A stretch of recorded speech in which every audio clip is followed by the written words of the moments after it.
Anteeksi! Haluut sä turpaas?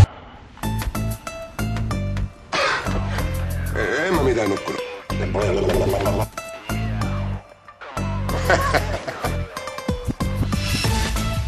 Homo. Ihahaa.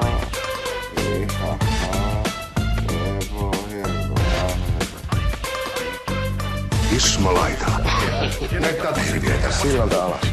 Mutta silloin aikoinaan, kun Kalle kertoo olevansa homo, niin kyllähän se lujille otti. Seppo! Puukotti mua! Ja vielä pesäpallo maailmaan.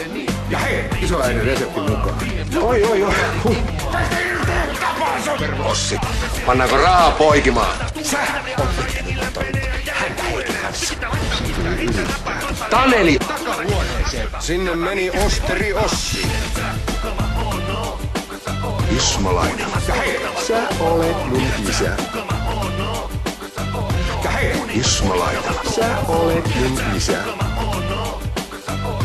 Vittu. Nyt mä sekoisin.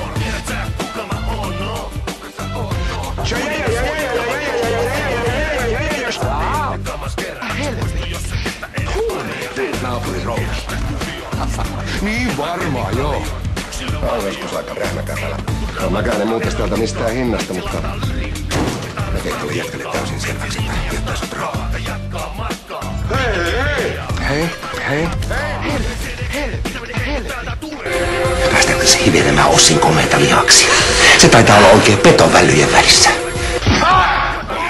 30 €. Ai minä vai? Koko liha piikko. 320. Kulta, saisikos pusuun? No, kuka suomalainen mies tosissaan haaveilee jostain turvekylvystä tai Kyllä mullakin oli ylpeyttä. Kyllä on. Kyllä se on melkoinen sonne. Tätä niinku tuli tätä. Mun täytyy puhua sun kanssa siitä kurmeen juustosta.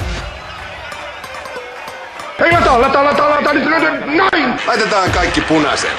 Ilman dieseliä makuuhuoneeseen. Ja miksi sä oot niin ihmeen kiinnostunut Ossin vapauden vietosta? Meni jo. Mikset sä voi?